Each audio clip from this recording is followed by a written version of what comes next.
جب یہ کسی شخصیت پر کوئی فلم بناتے ہیں، قرآن و حدیث کو سامنے رکھتے ہیں، تو ان میں تو کوئی ترتیب وار شروع سے آخر تک ایسا قصہ نہیں ہے، تو یہ اپنی طرف سے پھر اس کو بناتے ہیں، اس میں بہت ساری من گڑت چیزیں شامل کر لیتے ہیں اپنی طرف سے، تو بہت سارے من گڑت واقعات بھی اس کے اندر شامل ہیں۔ نمبر 5، مخالفین جو ہوتے ہیں اس میں جب وہ رول پلے کرتے ہیں، اس میں لات، منات، عزا، حبل، اس قسم کے جو بت ہیں، ان بتوں کی قسمیں کھانا، ان کے نعرے بلند کرنا اور کفار کا رول ادا کرنا ہے۔ اگر خاص کر اس میں کوئی مسلمان ہے، اپنے آپ کو مسلمان کہتا ہے اور کفار کا رول پلے کر رہا ہے، یا کافر بھی ہے تو گویا وہ اس دور کے کافروں کا رول پلے کرتے ہوئے اپنی دشمنی کو ظاہر کر رہا ہے، تو ان چیزوں کو بھی دیکھ لینا چاہیے۔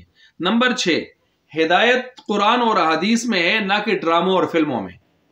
ڈراموں اور فلموں میں ہدایت نہیں ہوتی، ڈرامے اور فلمیں یہ بے حیائی کے مرکز ہوتے ہیں، اور ان سے جو ہے آپ ہدایت لینے کی کوشش کرتے ہیں، گویا آپ گٹر سے دودھ نکال رہے ہیں۔ اسی طرح جو ہے یہ اچھے لوگوں کا تشخص نہیں ہوتا، اس میں اچھے لوگوں کی تشخص نہیں ہوتا، اچھے لوگوں کے ساتھ اس کی پہچان نہیں ہوتی۔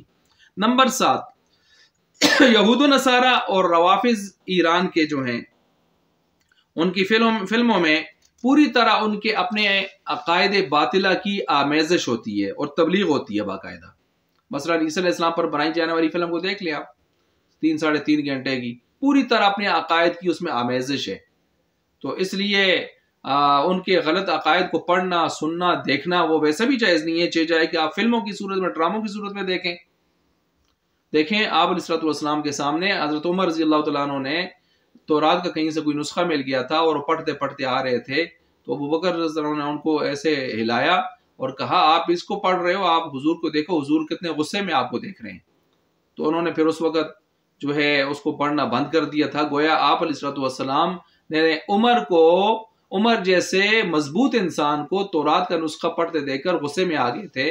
چاہے جائے کہ آج کے آدمی اٹھ کے ڈراموں اور فلموں میں ان کے غلط عقائد کو دیکھے اور اس پر جو ہے خاموشی بھی اختیار کرے یا ہنسے اس کے اوپر اور مسکرائے اور آمادگی ظاہر کرے، کتنی خطرناک بات ہے۔ نمبر 8، یہ حکمت بالغہ کے بھی خلاف ہے۔ حکمت بالغہ کا تقاضا یہ ہے کہ کوئی غیر نبی کی صورت اور روپ میں نہ آئے، وہ رول پلے نہ کریں۔ دیکھیں اس پر میں مثال دیتا ہوں، جنات مختلف شکلیں اور روپ میں آنے کی صلاحیت رکھتے ہیں، لیکن انبیاء کی صورت اختیار کرنے کی صلاحیت اور اختیار ان کے پاس نہیں ہے، جنات کے پاس بھی۔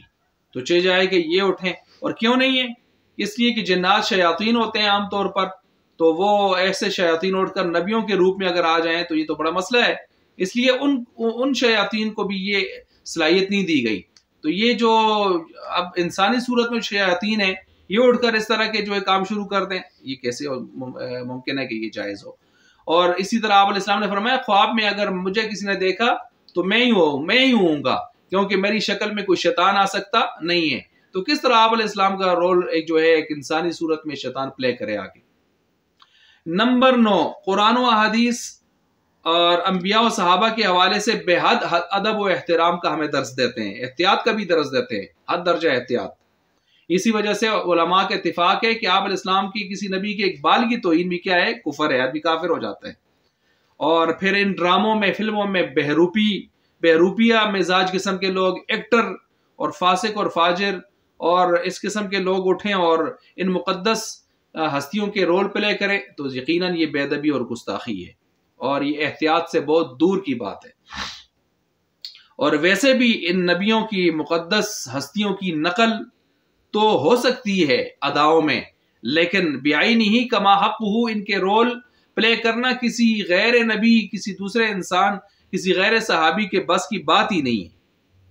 تو یہ ایک قسم کا اسلام کا گویا مذاق بنانا ہے اور تماشا بنانے کے مترادف ہے، اس لیے سے بچنا چاہیے۔ نمبر 10، اس میں نقصان ہی نقصان ہے، فائدہ کوئی نہیں ہے۔ دیکھیں شراب اور جوئے کے بارے میں یہ بھی اللہ نے فرمایا نا کہ ٹھیک ہے کچھ فائدہ تو ہمیں نظر آتا ہے، لیکن اس کا نقصان اس کے فائدے سے زیادہ ہے۔ یہاں تو فائدہ کوئی نہیں ہے، نقصان ہی نقصان ہے۔ اچھا، اسی طرح نمبر 11، ڈرامہ اور فلم بذات خود جھوٹ کا پلندہ ہے۔ نہیں کہتے ہوتے یار اس نے جو کچھ کیا سارا ڈرامہ تھا، تو ڈرامہ عرف عام میں بھی جھوٹ کے پلندے کو کہا جاتا ہے، ٹھیک ہے؟ تو اب نبیوں کی حقیقی زندگی کو، تعلیمات کو، ان کے کردار کو ڈراموں جیسے عرف عام میں جس کو جھوٹ کا پرندہ کہا جاتا ہے اس میں پلے کرنا، فلموں میں پلے کرنا، تو یہ چیزیں یقیناً غلط ہیں۔ اسی طرح جو ہے جو اس کے اندر جھوٹ اس لحاظ سے بھی ہے، جو دکھایا جاتا ہے میں نے کہا وہ اصل نہیں ہوتا، اصل وہ ہے جو گزر چکا، بس جس کی عکاسی کوئی انسان کما حق ہو کر ہی نہیں سکتا۔ نمبر 12، غیر نبی کو نبی بنایا جاتا ہے، غیر صحابی کو صحابی بنایا جاتا ہے، یہ الگ ایک بحث ہے، خطرناک بحث۔ اور اسی طرح نمبر 13، نقل اتارنا۔ ایک آپ علیہ السلام کے سامنے ایک شخص نے ایک عام آدمی کی نقل اتاری، تو آپ علیہ السلام نے اس سے فرمایا مجھے یہ بات اچھی نہیں لگتی، خوش نہیں کرتی کہ کوئی آدمی کسی کی نقل اتارے۔ دیکھیں، اور پھر انبیاء کی اور مقدس شخصیات کی نقلیں اتارنا، یہ بڑی عجیب سی بات ہے۔ نمبر 14، اس میں بہت سارے قصے کو آخر تک پہنچانے کے لیے اس واقعے کو فلم میں، ڈرامے میں اسرائیلی روایتوں کا سہارا لیا جاتا ہے، اور اسرائیلی روایتوں میں اس کے لیے باقاعدہ اصول ہے، اور اسرائیلی روایتوں میں بعض من گڑت قسم کی چیزوں کو بھی جو ہے فلم کا اور ڈرامے کا حصہ بنایا جاتا ہے۔ ٹھیک ہے، تو ظاہر بات ہے یہ بھی غلط ہے۔ نمبر 15، اختلاط مرد و زن۔ اس میں مردوں اور عورتوں کا اختلاط کروایا جاتا ہے، اور یہ بھی ظاہر بات ہے غلط طریقہ ہے۔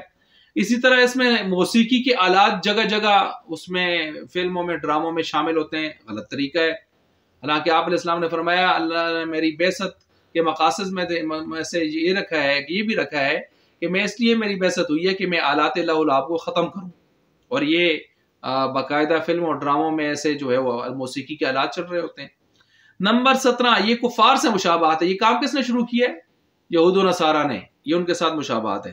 نمبر 18، عالم برزخ کے بہت سارے حالات کی عکاسی اس میں کی جاتی ہے، یہ جہنم ہے، یہ آگ جل رہی ہے، وہ جہنم میں جل رہے ہیں، اس قسم کے واقعات، یقیناً یہ غلط طریقہ ہے۔ عالم برزخ کی حالات کی عکاسی وہ ایسی چیزیں ہیں کہ کوئی کسی آنکھ نے دیکھا نہیں، کسی کان نے سنا نہیں، کسی دل بشر کے اوپر، قلب بشر کے اوپر اس کا کھٹکا تک پیدا نہیں ہوا، اور وہ العذاب الاخرتی اکبر، بڑا عذاب ہے جہنم کا۔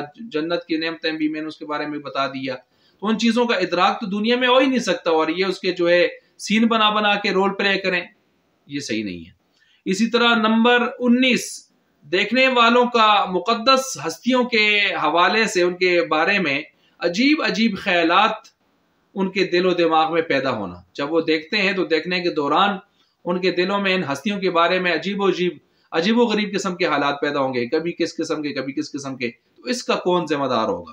اسی طرح نمبر 20، مقدس ہستیوں کے حوالے سے ان کے بارے میں کفریہ کلمات بولنا، رول پلے کرنا۔ ظاہر بات ہے مخالف بھی آئیں گے تو وہ کفریہ کلمات بولیں گے، معاذ اللہ شاعر کا جو ہے، کاہن، نجومی، اور جو ہے اس قسم کے مجنون، اس قسم کے لفظ اگر بولیں گے معاذ اللہ، تو یہ یقیناً کفر ہے۔ اسی طرح نمبر 21، استخفاف دین کو ہلکا سمجھنا و استہزاء دین کی کیفیات انسان کے اندر پیدا ہوتی ہیں۔ جب ایک انسان اتنی بڑی بڑی ہستیوں کو اور ان کے واقعات کو، کارناموں کو ڈراموں اور فلموں میں دیکھتا ہے تو وہ خود بخود اس کے دل دماغ میں ہلکے پھلکے نظر آتے ہیں، اس کو محسوس ہوتے ہیں، تو یہ دین کو ہلکا کرنا، مذاق بنانے کے مترادف ہے۔ نمبر 22، بعض دفعہ جزوی کردار انسان جب دیکھتا ہے اچانک کسی جگہ سے، تو کفار سے بسا اوقات ہمدردی پیدا ہونے لگتی ہے، بظاہر یہ نظر آتا ہے شاید ان کے ساتھ زیادتی ہو رہی ہے، اور پورا واقعہ اس نے جو ہے وہ دیکھا سنا نہیں ہوتا، پڑھا نہیں ہوتا، اور مقدس شخصیات سے معاذ اللہ نفرت ایک دل کے اندر پیدا ہو رہی ہوتی ہے۔ تو بہرحال یہ میں نے 22 آپ کے سامنے اس کے مفاسد اور خرابیاں بیان کر دی ہیں۔ مختصر یہی ہے کہ چسکے کے لیے، سیر و سیاحت کے لیے ان فلموں کو، ڈراموں کو دیکھنا جن میں مقدس شخصیات کو دکھایا گیا ہے قطعاً جائز نہیں ہے۔ اللہ تعالی ہمیں دین کا صحیح فہم اور ہدایت نصیب فرما دے۔